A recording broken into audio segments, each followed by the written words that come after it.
I'd like to welcome you all that have gathered for this event, a very special event for San Diego.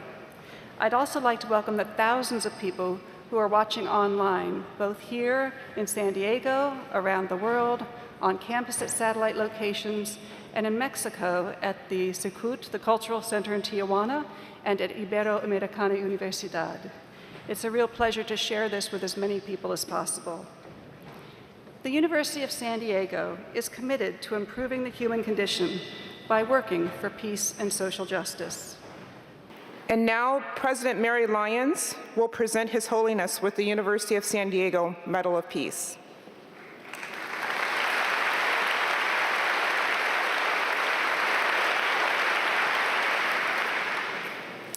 First of all, let me welcome all of you to our university, especially those of you for whom this is your first visit.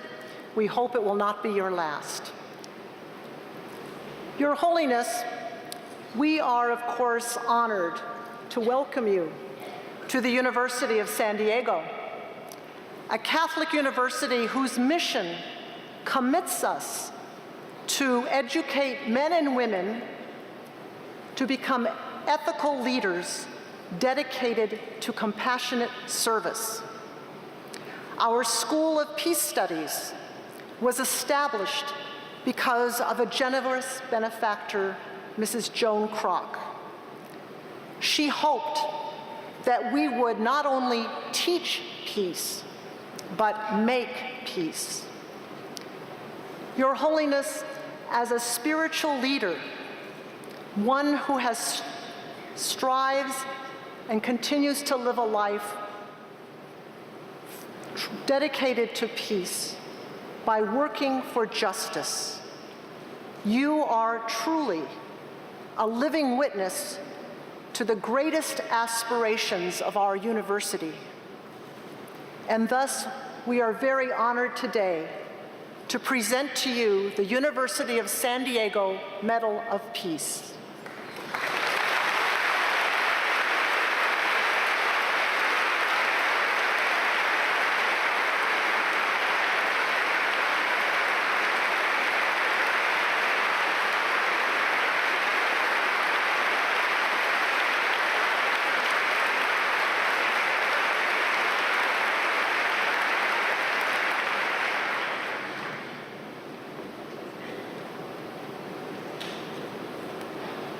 I think that is maybe closer here.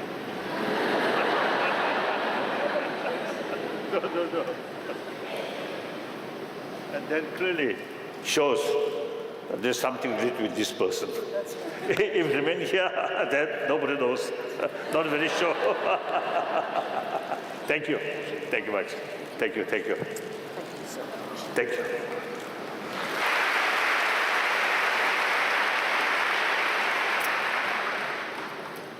Well, that was pretty special.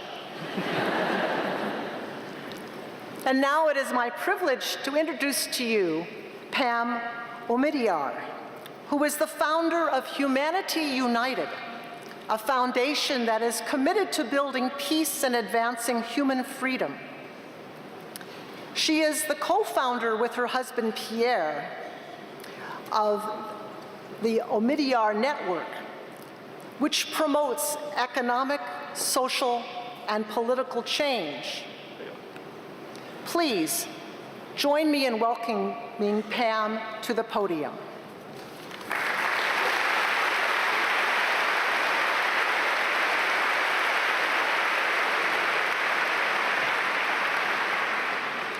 Thank you, President Lyons.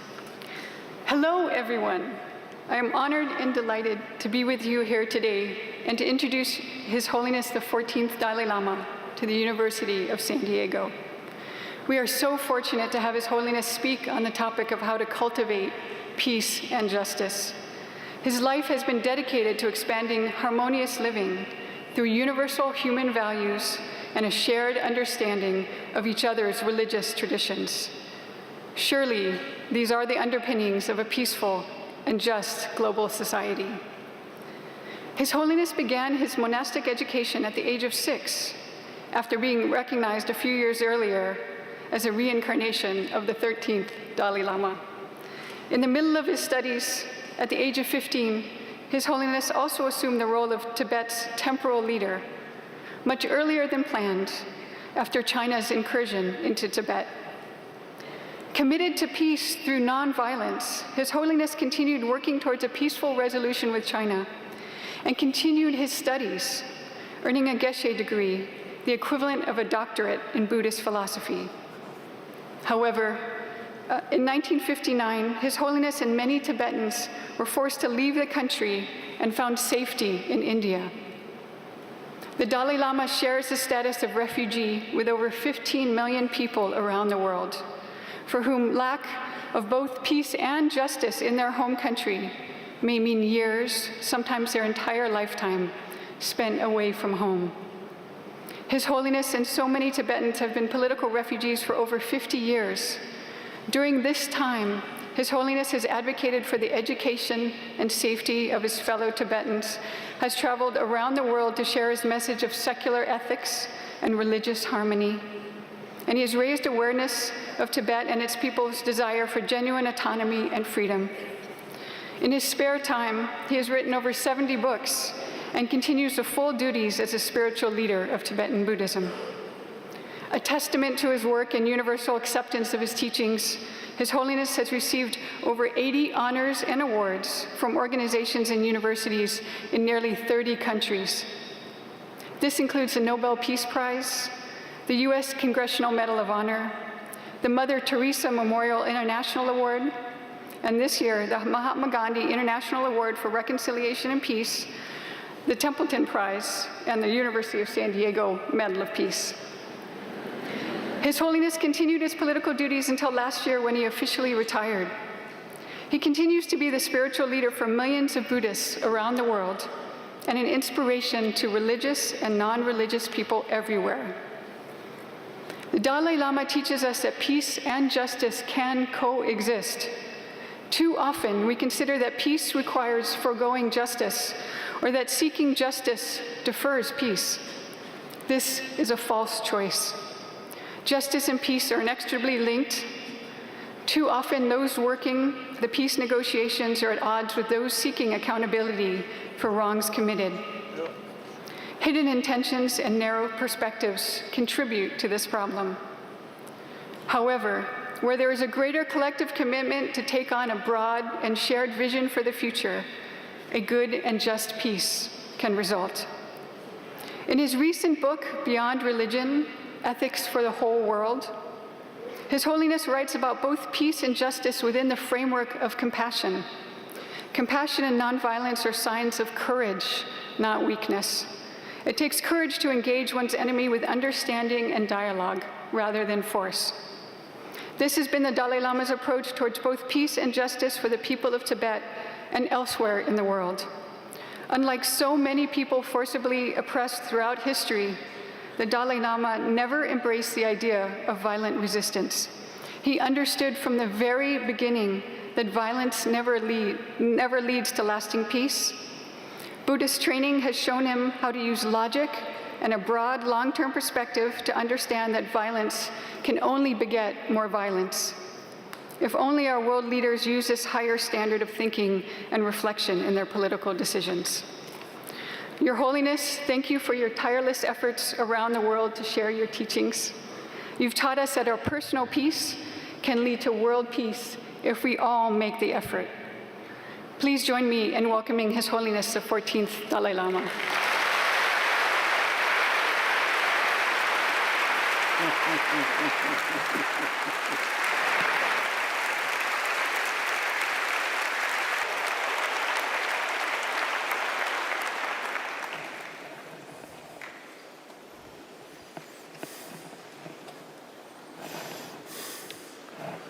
Perhaps I take a few moments.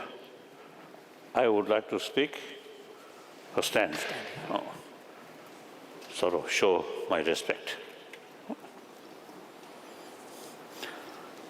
Now, each place, mainly university, where I speak, I've got this kind of cap. So very useful.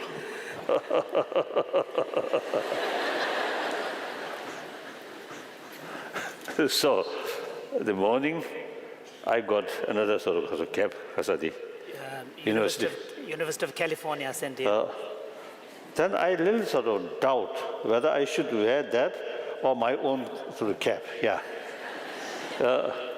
Then I thought maybe if I kept, you see, that one received from another university, you may find some little Annoyed. Annoyed. Uncomfortable. Oh. uncomfortable.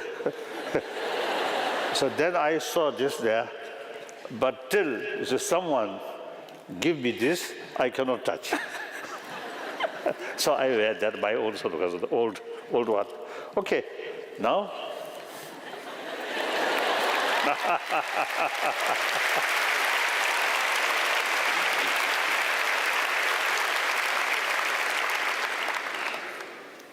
Indeed, I'm very, very happy and great honor to receive you this Medal of Peace. medal. Thank you very much. I'm just another human being. We are same. But this kind of awards or some sort of the medals, then I feel, oh, this is some kind of recognition. My small contribution for serving humanity in order to bring happier. So thank you very much.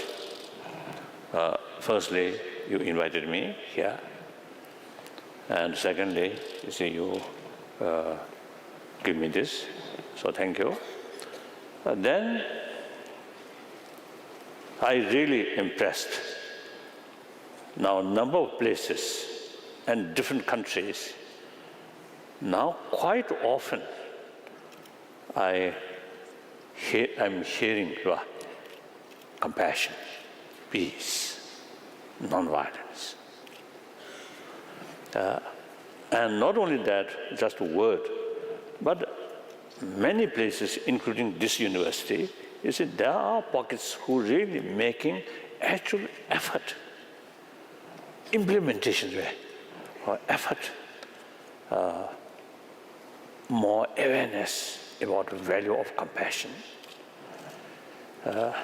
So now, the topic of my talk, peace and justice. We have to know what's the real meaning of peace. If we consider peace is simply mere absence of trouble or violence, then sometimes under injustice rule, some superficial peace also possible. And opposite, for justice, some violence also sort of involved. Now when we sort of get deeper understanding about peace, that means, you see, firstly, genuine peace must come through inner peace. Not out of fear, not out of some kind of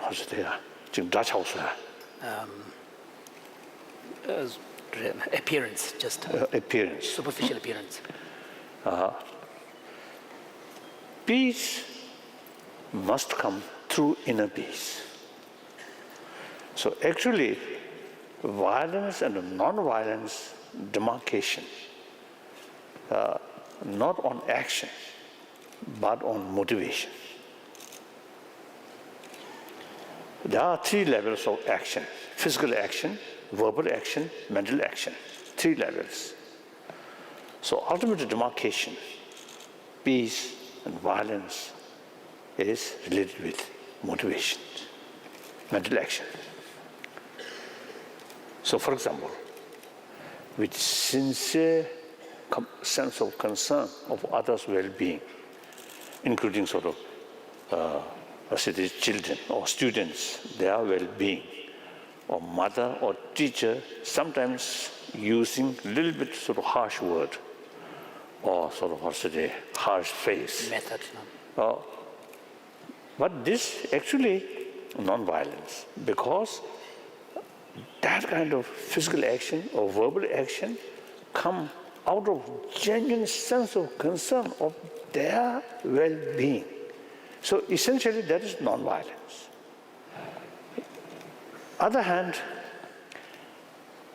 motivation, want to cheat, want to exploit, want to take advantage, and then use nice word, praising, and including some sort of gift. Physical action looks non-violence. Verbal action looks non-violence. But because of the motivation, want to harm that. So essentially, violence. So the ultimate demarcation of violence and non-violence is entirely based on motivation here. So, out of compassion, or sense of genuine concern of others' well-being,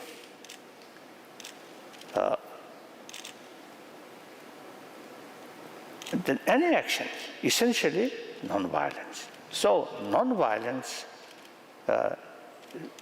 because of the non-violence, we can say non-violence is the reflection, expression of warm-heartedness. So long you have genuine concern of others' well-being, then justice automatically comes. Because there is no room, desire or action harming other or injustice. And then just injustice, I think again, ultimately, again you see demarcation is anything which helpful other. Mainly long run helpful. Any action, I think that's just action. Any action, long run, harmful, is, I feel, unjust. So therefore, I think every human action, those sort of the effective human action, through motivation. So now, key thing is warm-heartedness.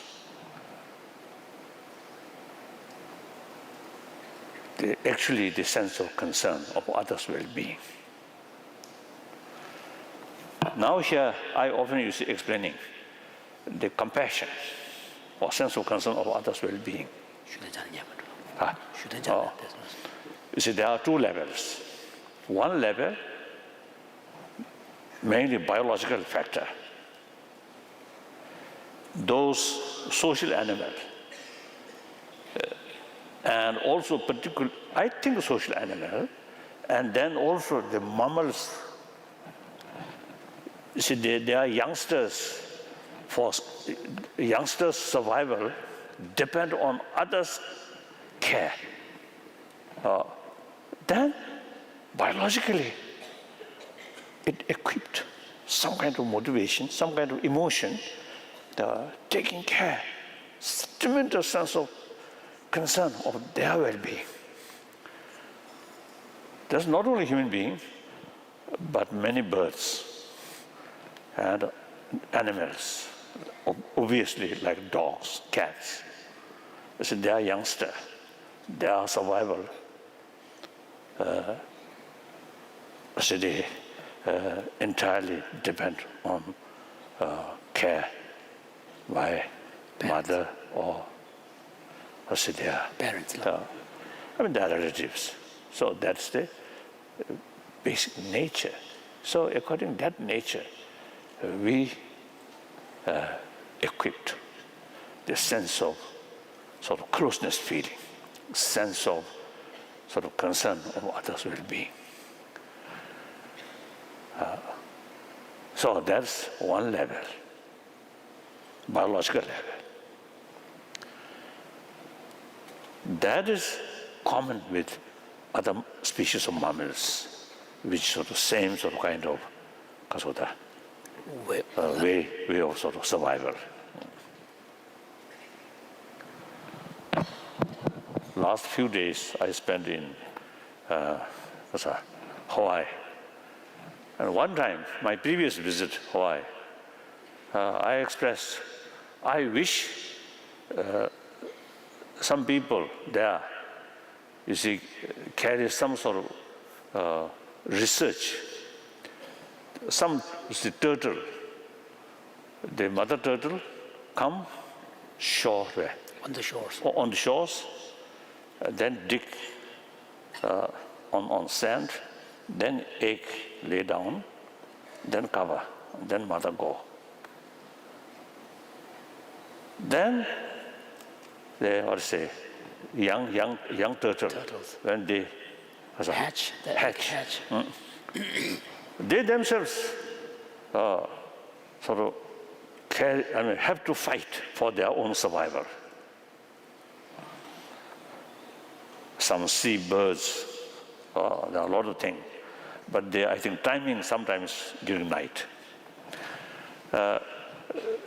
So mother turtle, not there. So therefore, the nature creates such thing. Their youngster have to survive by their own effort. No need mother's care. So emotionally not equipped, taking care their youngster. So therefore, I'm still curious. So those who see young turtle and kept, and then some mark on the mother turtle at the time of Laying the eggs. laying the eggs. Laying the eggs. Laying eggs, some sort of mark. Then try to put together her youngster and mother. I don't think they have the sort of Ability. because of the ability, or I don't know, a sense. You see, her carrying the mother, carrying the youngster, tremendous sort of closeness feeling towards mother. I don't think, because nature is such. Their survival not depend on others' care. Others, including ourselves, we human beings. So that is the biological factor. That always oriented others' attitude. If in case the mother, you see, show negative attitude always to the children, to the youngster, then maybe change. Because it depends on others' attitude. So that always biased, limited. Now, that kind of sort of compassion, that kind of sense of caring of other, sense of concern of others' well-being, take as a seed, then use human intelligence. Think, what benefit if we have compassion? The opposite of the compassion is anger, mainly hatred. What benefit? Hatred. If we analyze, if we objectively observe these different emotions, although all these emotions are part of our mind and part of our nature, like external matter, some are useful for our health, some are harmful for our health, but we never say this is just a nature.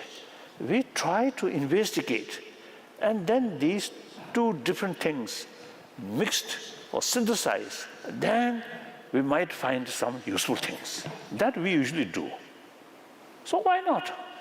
Since we really making investigation, what's the very sort of nature or sort of usefulness, the harmfulness of these matters. So similarly, in our emotion world, not just one single sort of mind, the thousands of different sort of emotions, different minds.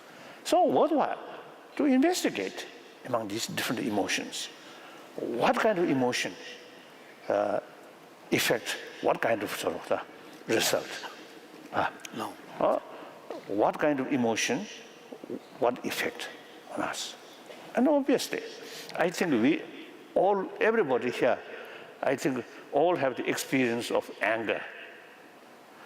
When you fully develop anger, whether with reasons or no reasons, I think during that moment, if your friend brings some good, nice food, I think you may not get good taste.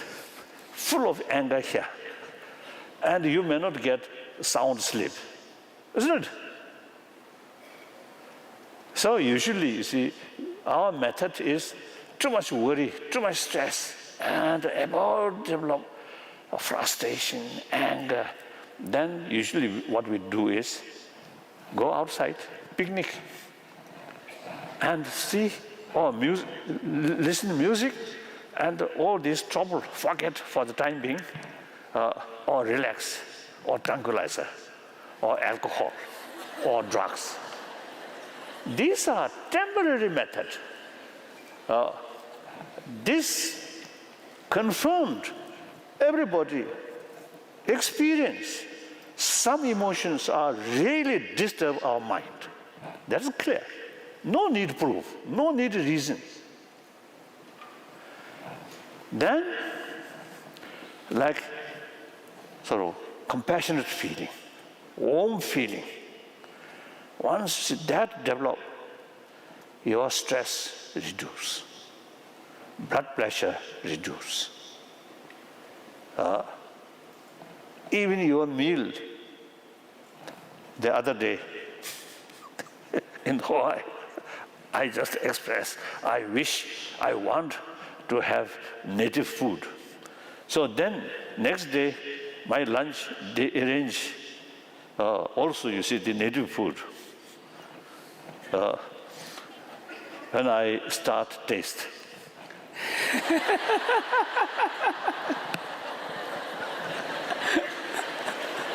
But I have deep respect, deep respect.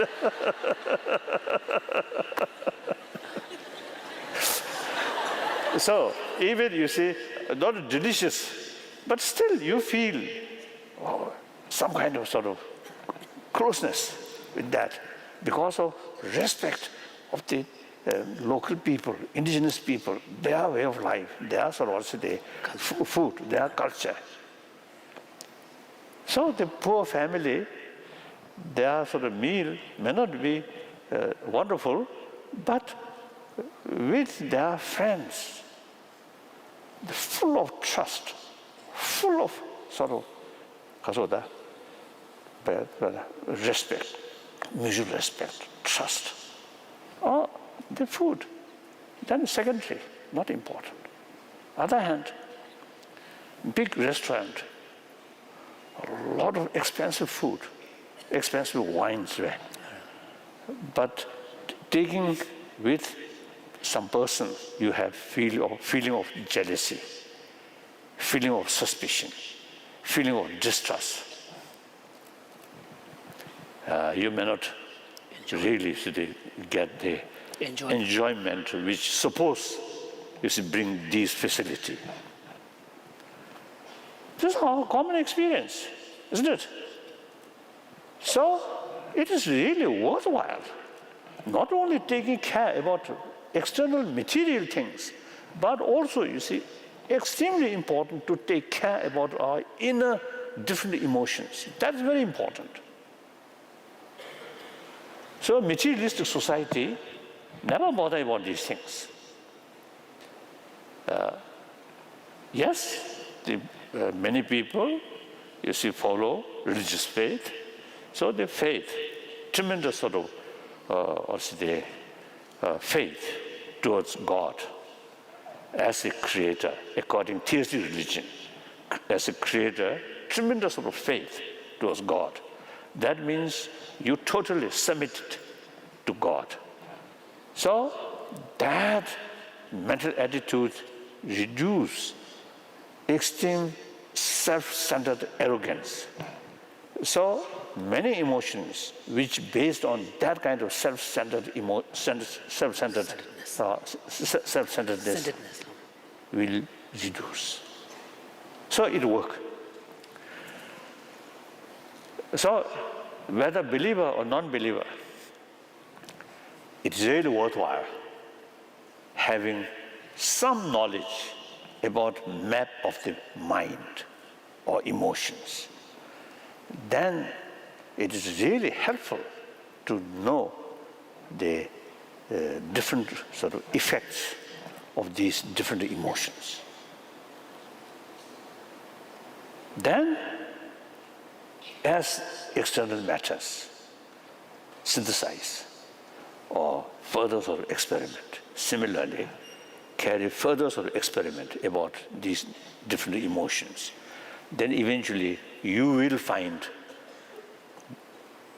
certain ways to reduce these destructive emotions and increase positive emotions. So that's the way to cultivate or to nurture our sort of positive emotion which come from nature, right? Based on biological factor. Further nurturing that, then it reaches second level of compassion. Now that unbiased. Now here is one slogan. Compassion without borders. Compassion without border. The biological factor of compassion is with border. Only your own relatives. As soon as one of your relatives' attitude change, their compassion no longer there. Instead of compassion, you develop suspicion, hatred, anger. So now, through training does not mean meditate or prayer, but simply use our common sense and utilize the latest scientific findings. For those of the medical scientists and also the brain specialists, now they begin to Explore. Because they start interest about mind or emotions because their sort of research really reach very deep about brain. Then the brain activities and emotions very close link. Sometimes certain emotion, but previously every emotion must take place due to brain's activities. Nowadays, different views now beginning through sheer training of mind, some change on our brain. And because brain Plasticity. So the discovery of plasticity seems to have opened a way in which we can understand how deliberate, conscious thought processes can actually affect changes on the brain level. So through mere sort of single pointed thinking or some other sort of training of mind actually effect on our brain. So whether you accept or whether you understand the continuation of that mind or not, that's a different matter. For the time being, different matter. But the feeling is there. The cognitive power is there. It's really matter of important matter for our daily life. More peaceful, more calm mind. These emotions are very, very sort of related. So therefore, the scientists now begin to investigate about relation, emotions, and neurons, these things. So it is immensely helpful. So they found calm mind, more calm mind, really your physical, so the elements create more balance. So that way, your physical condition improve. Recover from illness also much Faster. faster.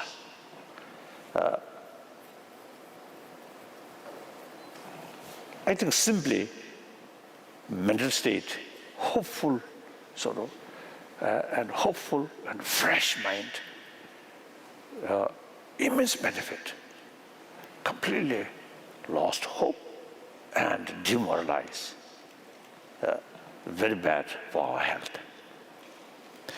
So in order to develop calm mind, fear is the destroyer of calm mind. Distrust, destroyer, opposite. Anger, hatred, all these are actually destroyer of peace of mind, calm mind.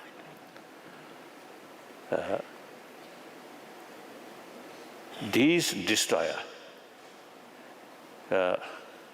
through material sense, will never defend. We cannot defend because of these destroyer within ourselves. External destroyer come, and you can Put defenses. you can put defenses.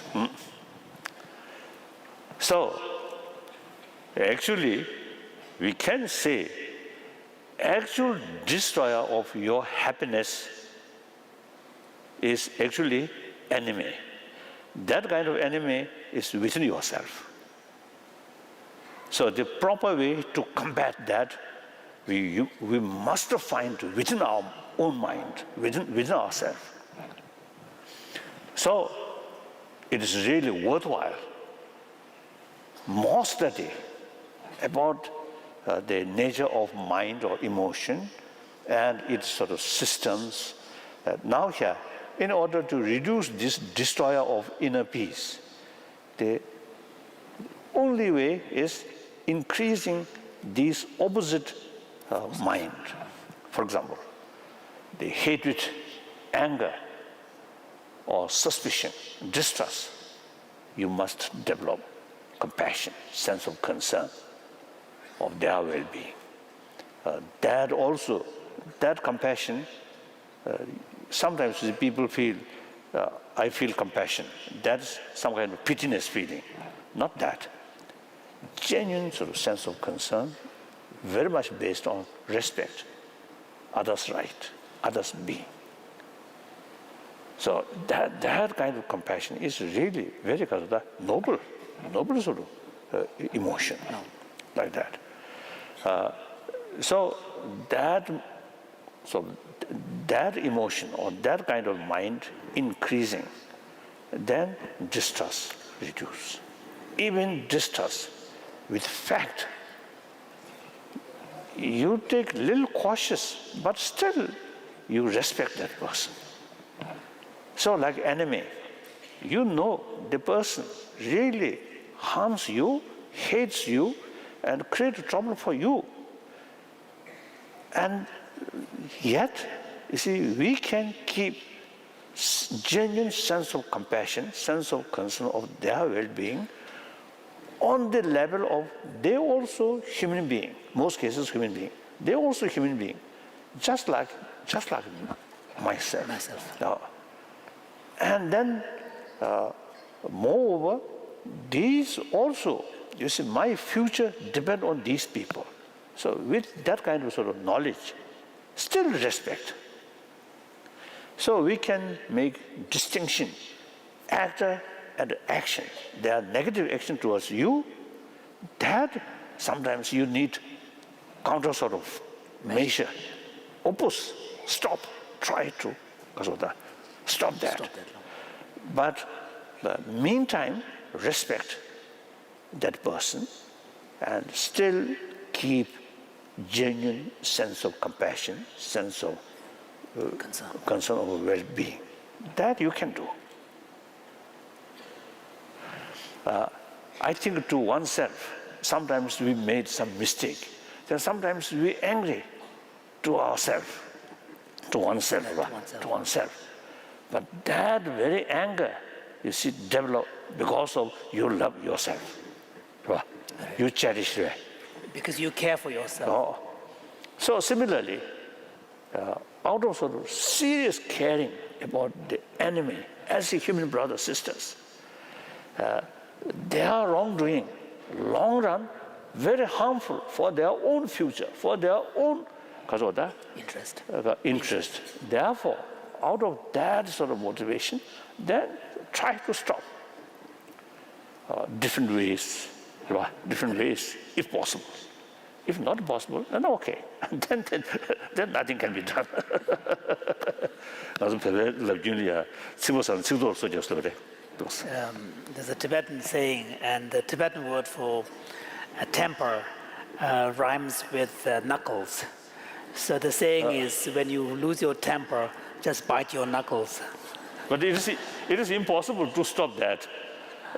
Just let angry no good. So then, bite.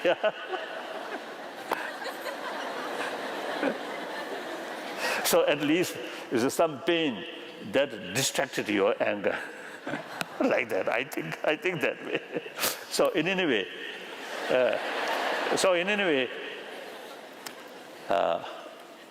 through education, through awareness, I think we can develop deeper understanding about the system of our inner world. Through that way, we can develop genuine inner peace. Once that inner peace develop, justice automatically comes. So my way, and many others of my friends, many scientists, many sociologists, and educationists, who really concerned about our sort of youth, younger generation, some sort of, violence, some kind of unhealthy things you see happening. So as a result, now many occasions we're discussing what is the real causes of these unrest. And also many sort of richer family, materially, everything there, but still feel some kind of, as a person, very unhappy person. So these sort of, a matter which brings our questions. Yeah. Oh, plenty of money. Their life, very luxurious life, but still not happy. What's wrong? It confirmed us material values, material facility have the ability to provide physical comfort, not mental comfort. With money, some satisfaction in mental, that's temporary. Long run, mental comfort must develop within mind itself, through training of mind, with awareness of the mental system. So therefore, this is my way. No. So that is about my talk. So I'm extremely happy. You see, more and more people now really showing genuine interest, genuine concern about peace of mind. So the global level or national level, family level, or individual level, everybody the all level, the ultimate source of happiness is within ourselves. So a person who have certain way of way of thinking and certain views, then no matter what the surrounding situation, you may surrounded by hostile atmosphere, but still you can keep peace of mind, happy. Other hand, all the best facilities surrounded and many friends, but person, something wrong here, will not achieve happy life. So I think we are 21st century. 20th century really become century of real testing human mind, human life. Immense material development take place, and a lot of technologies. But at the same time, the 20th century eventually become century of bloodshed, century of fear, century of violence. Even beginning of this century, those unhappy events actually is symptom of the past negligence or past mistake. So since immense technology development, material development failed to bring real happy humanity, now we have to find, now time come, we have to find different ways to explore. Investigation, simply investigation, not just as a faith, right? Investigation. So the education institutions are key factor to further experiment, to further investigate. I'm very happy in this country, like Wisconsin University, and Emory University, and Stanford University, and then also some university in Canada, I think, and India also. Now there are in education field, this is some people now really feel now existing education system is not adequate. We need further some development. So I'm quite sure you already have some pockets already here. So please you carry further experiment. Then I often see expressing eventually we have to find some kind of curriculum in secular education field about these inner values from kindergarten up to university level. The first kindergarten level, some curriculum, then carry as an experiment one school, limited student. Look, 5 years, what result, what effect? If positive result, then expand another 10 school, then another 100 school. Then things become really convincing. Positive, definitely some positive result come. Then we can, we can adopt larger scale like that. Even finally, federal level, right, like that. Finally, like UN, UNESCO, global level, global body. I think we can do. That is the real foundation in order to in order to build happy 21st century as a happy century, peaceful as I mentioned earlier, very much based on inner peace, compassion. Therefore, I think our ultimate goal is we should make every effort on all levels. Eventually, within this century, we should have a compassionate world, peaceful. Then peaceful world automatically come. We can do. That does not mean the 7 billion human beings all become religious person. No. The religious believer, they have their own different sort of way to promote this compassion, forgiveness, tolerance. Wonderful.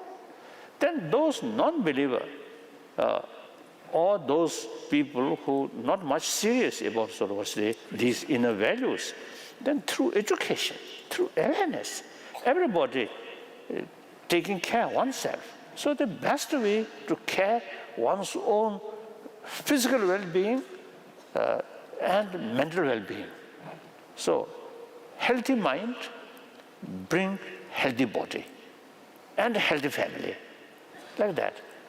So I think that's the way to build, to change, transformation, transform our world. What do you think? Some sense?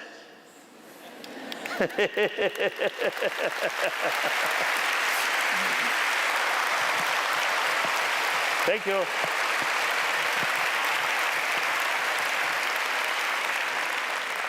So please think more these things. I often used to telling people after my talk, if you find some sort of sensible thing, some sense, then think more.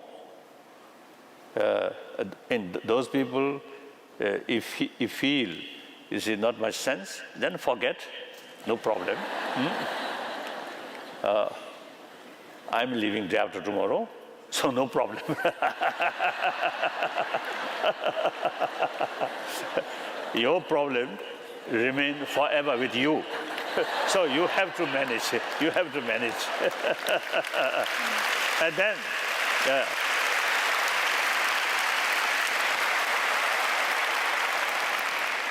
then one thing, America, materially, I think in last century, I think really you made tremendous progress. Now, as I mentioned earlier, some of these universities in this country, I often, you see, expressing those concerned people, now new innovations are there. Innovations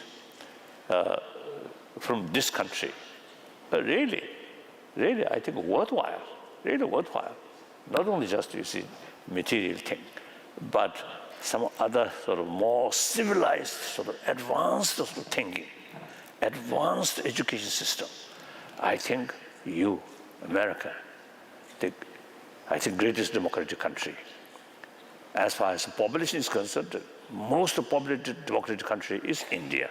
So India also, in spite of some sort of economy also now improving, and in spite of many difficulties, there are a number of people who really, you see, thinking seriously about this line.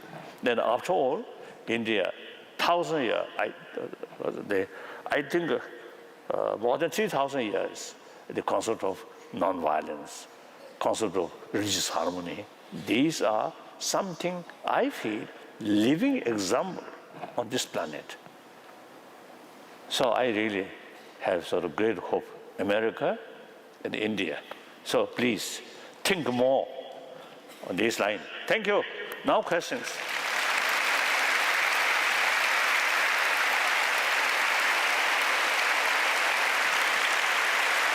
Okay. Thank you. The first question, Your Holiness. Oh. What are some simple choices we can make every day to live a more compassionate lifestyle?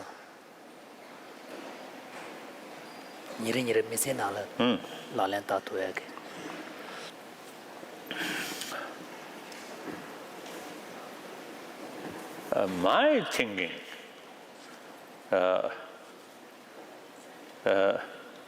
some training naturally, first more easier way, then go like that. Some training, they try to face the hardest. So I think visualize your your most disturbed person, right? Very difficult. The most difficult person for you. Visualize that. Then let anger. Then investigate why I develop this anger.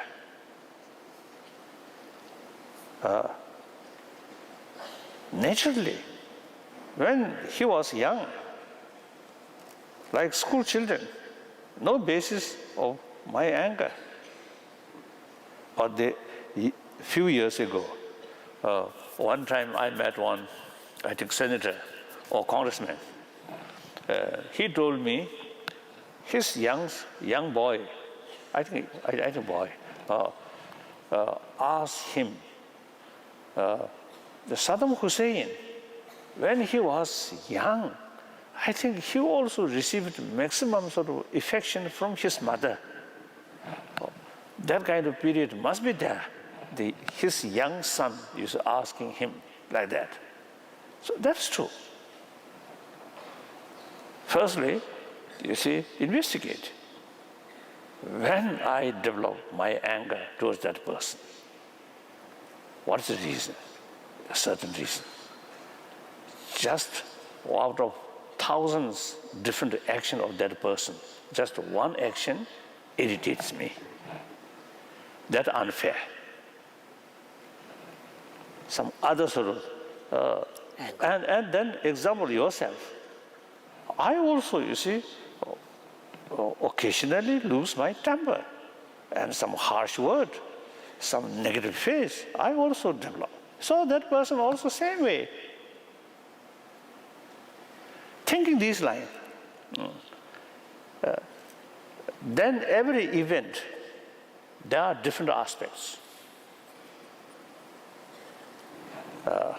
From Buddhist viewpoint, everything is relative. So compare this, that's good. Compare this, that's bad. So no absolute good and bad. Thinking these lines, then intensity of your anger, some way, It feels as if it has no basis. It's been revealed, its kind of emptiness. So that's the way. Okay, sorry. So I think that's one way. Once we really sort of get some experience, some sort of combat the negative emotion directly, once that little sort of soft, then more regularly thinking that line, that's the best way. I think for physical illness,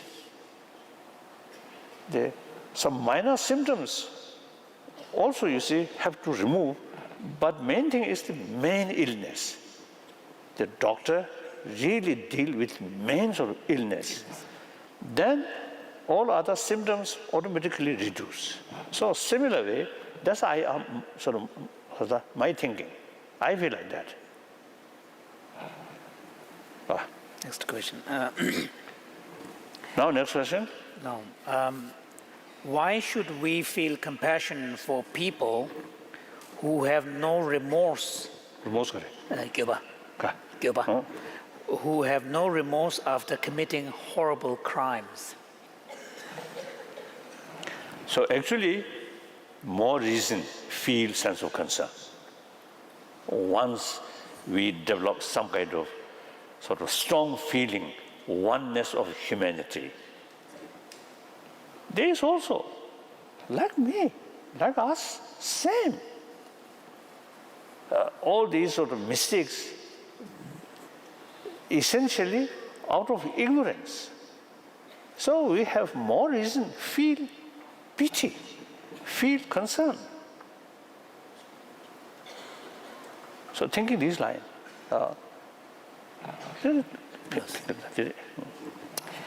Next question, Your Holiness. In your struggle for worldwide peace, what has been the hardest injustice to witness? Were you able to help during such a crisis? I don't know.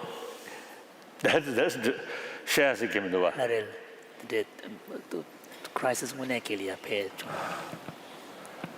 I think our own case with Tibetan, for example, my own case, at age 16, I lost my freedom.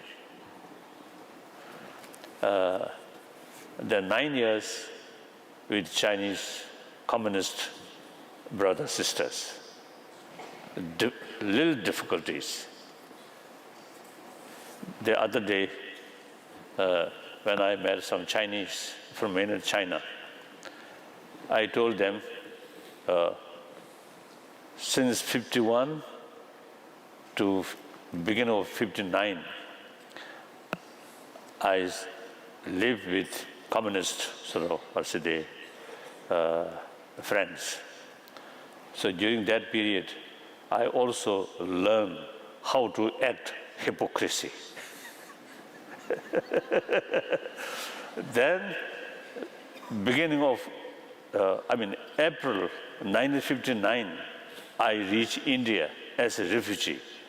That is the real time of liberating from practice of hypocrisy. So 9 years, difficult period. Within nine years, I think best period, 1954, 55, I was in Peking, meeting with Chairman Mao and all Chinese leaders. At that time, I get a lecture about socialism, about international, socialist movement. I very much impressed. At that time, of course, still, as far as Marxism is concerned, and socio-economic theory is concerned, I believe I'm Marxist. So at that time, I learned these things. I very much impressed.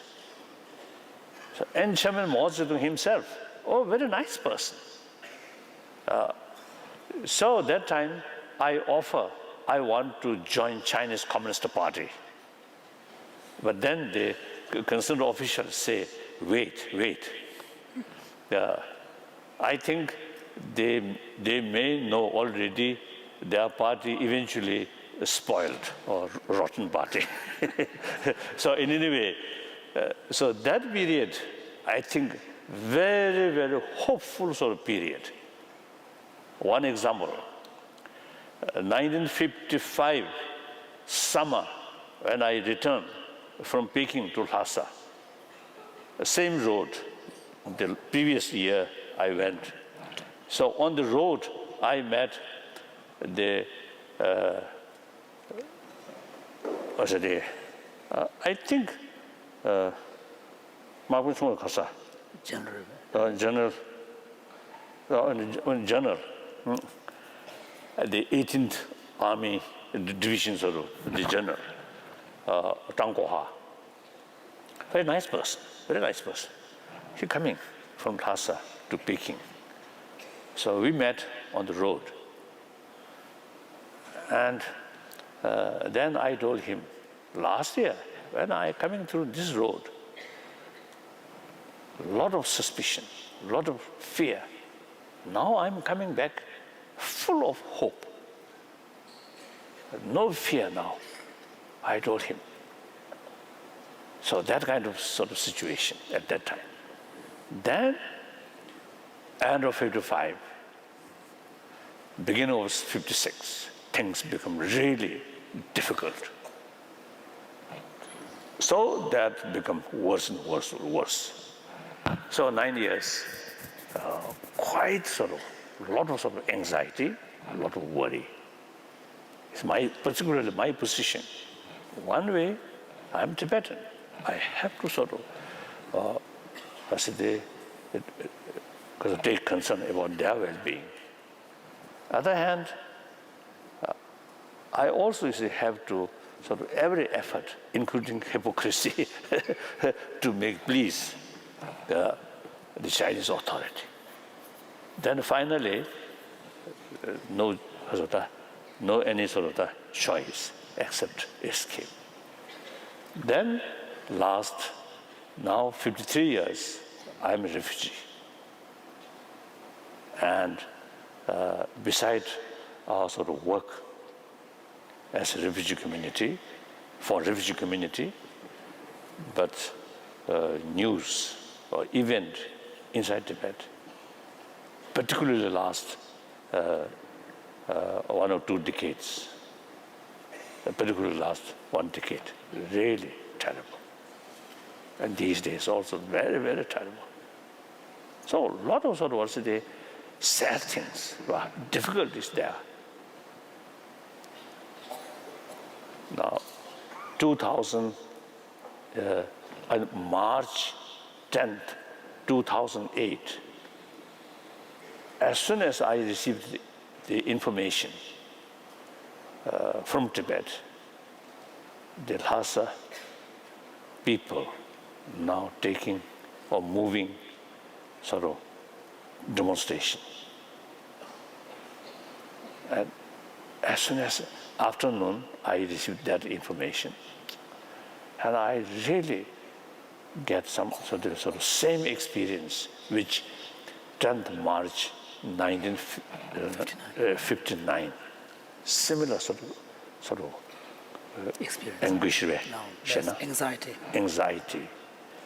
hopelessness feeling. So during that period, I visualize those Chinese leaders, hardliner leaders on the spot. I visualize them and practice taking and giving practice. That means taking their anger, their fear, their distrust, and give them my sort of patience and forgiveness and compassion. So that kind of sort of practice, of course, won't help to solving the problem, but in order to maintain my peace of mind, immense help. So things are really desperate. Easily can develop anger and shouting, but deliberately try to keep peace of mind with sense of concern of their own well-being. So that's my own little experience. And here one sort of example, one Tibetan monk. I know him very well. 59, he also arrested by Chinese authority and put in Chinese prison or Chinese gulag, next 18 years. Then early 80, after Deng Xiaoping's liberal, more lenient sort of attitude, these people released, and also, you see, find opportunity come to India. So since I know him very well, so I had some casual talk. Then he told me, during 18 years in Chinese prison, he faced some occasions, some dangers. I thought danger on his life, maybe. I asked, what kind of danger? And his answer is danger of losing compassion towards Chinese. So trained person is that kind of attitude. It is really important to keep compassion towards your perpetrator. Losing compassion towards perpetrator, he considered very serious danger. So result, such person's sort of mental state, no sign of trauma. I think you also knows, one time our scientific meeting, you see, this subject used to come. Then some scientists, very eager is to examine, to interview. Then later they found that these were the people, very unusual, in spite of their sort of several years, sort of that difficult sort of period. But these people's mental state very peaceful, very calm. So immense benefit to one individual like that. So that's my own little experience. That does not mean I have no anger. No, I often lose my temper. My staff member, they know if something wrongs, then I burst. Yes. Two last questions. Yes. What role would you Two, three. Yes. What role would you say spirituality or religion plays in the peace processes in conflict societies? If follow any major religions sincerely, seriously, then all major religious traditions, you see, have sort of great potential. Now here, many years ago in Argentina, we had one meeting. Some scientists, some religious leaders, one scientist, the Chilean, I don't know his name, I can't remember. He, great physicist, quantum physicist, he told in our gathering, physicist, however, he should not develop attachment towards his own scientific field, he mentioned. So that's very true. So, for example, I'm Buddhist. I should not develop attachment towards Buddhism, because once I develop attachment is, you see, narrow-minded.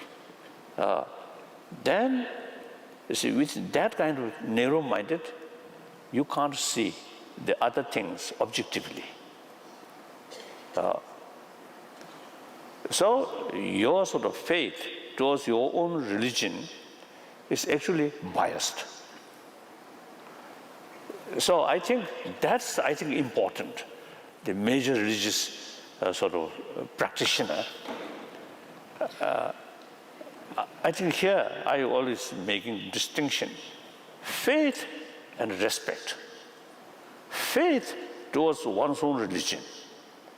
Respect to all religions. There's sufficient reasons.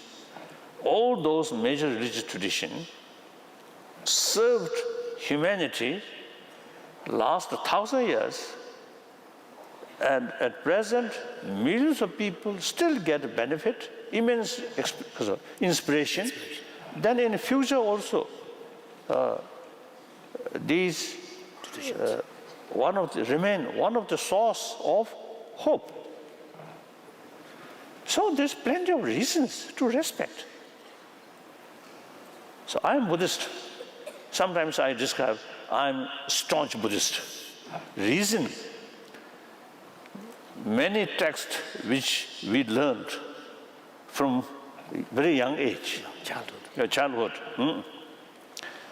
Those argument, those critics of argument by Buddhist masters, Buddhist logicians, mainly Nalanda masters. You see a lot of critical sort of investigation and debate. So we both study that. I think as far as sort of study is concerned, we are same. Now only difference, he disrobed, I'm robed. And some field, he had some more advantage. Some cases, I have more advantages.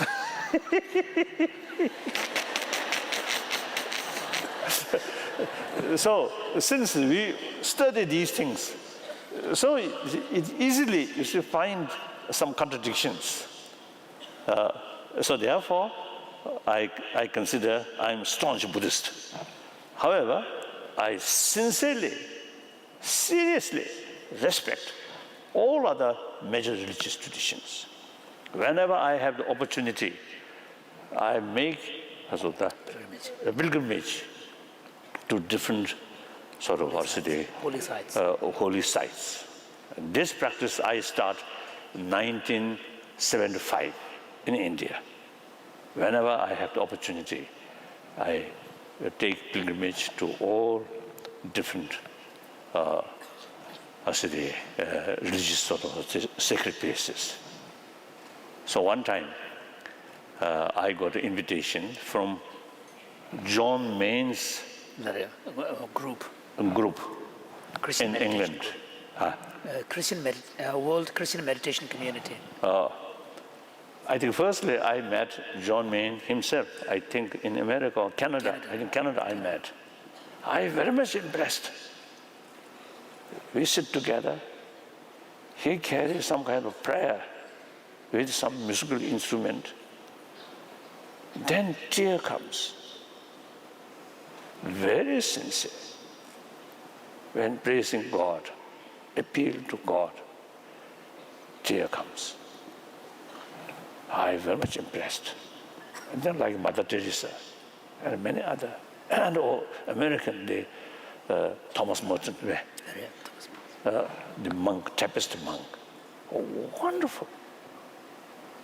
And millions of sort of Christian practitioners all over the world who truly dedicated serving to others, mainly in education field and also sort of health field.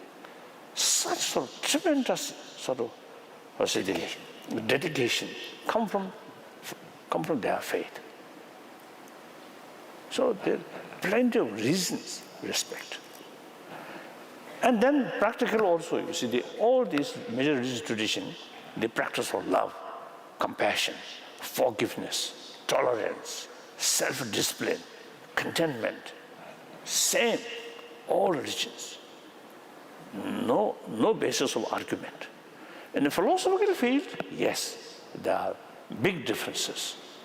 Even within the theistic religion, there are differences. And among the non-theistic religion, also there are differences.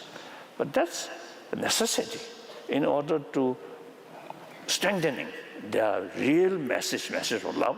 We need different sort of philosophical views in order to promote, in order to strengthen this practice. Even within the Buddhism, the teacher, Buddha as a teacher, same teacher taught different philosophical views. These different philosophical views itself contradictory each other. Then the question, why Buddha taught contradictory philosophy? Then usually I tell him, that not due to Buddha's own mind, still not very clear, confused. So one day he says something, next day he says something, not that way.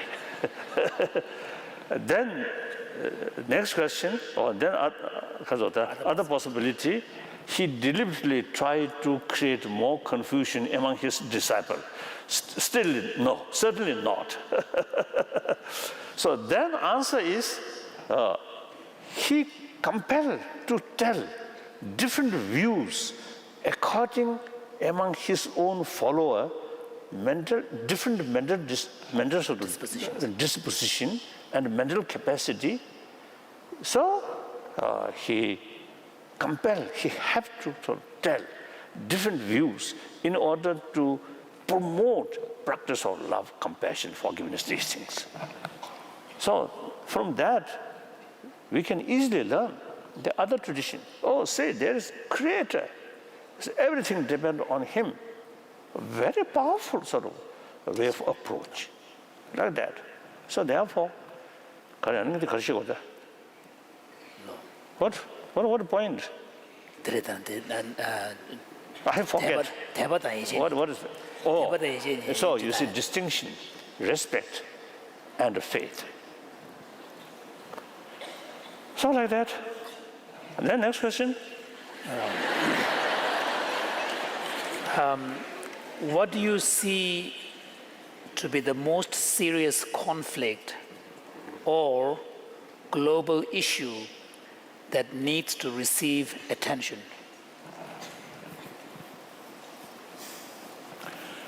I think there are plenty of problems. These days, I think I think Syria. Very sad. And also the problem in Afghanistan, and also in Pakistan, within Pakistan, some terrorists. Sad. And inside Tibet also is quite sad. Recently, one good news or good thing is now Burma, the authoritarian military rule, now changing. Just today, I heard now Aung San Suu Kyi, now possibility go outside Burma. So now I'm hoping, meeting her. I really admire that tiny lady, very small. Wonderful sort of determination, wonderful willpower. So many years, like house arrest and difficulties, but her sort of face, peaceful face, never changed. And her sort of spirit never damaged. Wonderful, wonderful. So that's one good news. And then what else? Of course, there are good things. There are many different parts of the world.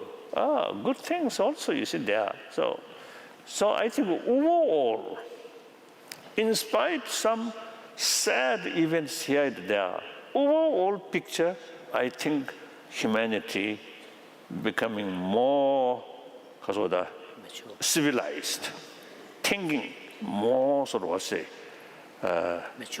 mature. This is my view. So I always say no, those sort of questioners, those questions, or humanity basically bad, and the human future, the doomed way. That basically, I disagree. We are judging 20th century. At the beginning of 20th century, later part of 20th century, big change. Within my lifetime, I saw big change. Very hopeful. Now, this 21st century, just the beginning of first decade of 21st century, now the continuation of the later part of 20th century, now further goes in including taking care about the mind. And now, number of occasions, politicians, political statement, also you see, there's some room, the word of compassion. These are wonderful, isn't it? Things are changing. Things are changing. And then economic crisis. Itself bad. But one way, it is good to remind you, now you should not take for granted. You must make new thinking, new sort of effort. Good, very good, isn't it? So even bad event, you can transform. It can be very good lesson and a further sort of effort, more wiser sort of, more holistic way, like that. And then? The final question, I think Your Holiness, you have kind of answered it. How do you remain optimistic when there is so much distress and pain in the world? I think simple answer is, it is far better remain optimistic.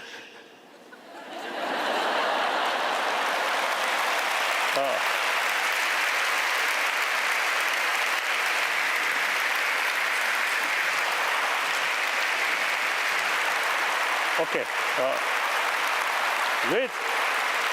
Look. There is reasons. If you remain, keep optimism, then you may find effort to try to find ways and means to overcome that problem. So, even sort of the 100% sure find ways and means, but there is possibility to find some ways and means to overcome. Right from the beginning, you lose all hope and demoralize and pessimistic, then no ground making effort, then that's 100% failure. Keep optimism. 1% or 5% or 10% possible overcome. So as a human being, under this sort of head, this brain, you see, there are a lot of sort of activities to keep optimism safe, or keep optimism. So that's why I keep optimism.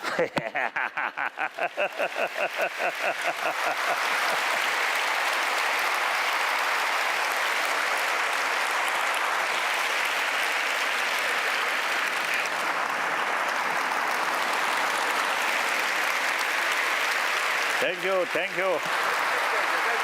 네네. 몰라 근데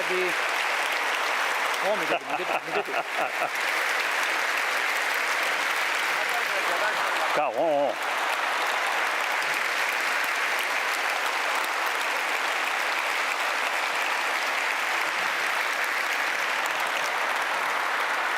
네.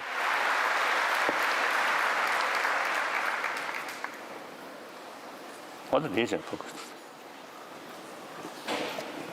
Thank you. Thank you so much. Thank you so much. 아자 찍어도 돼.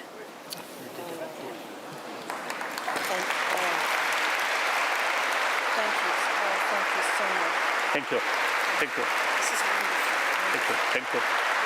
You're a blessing to us. A blessing.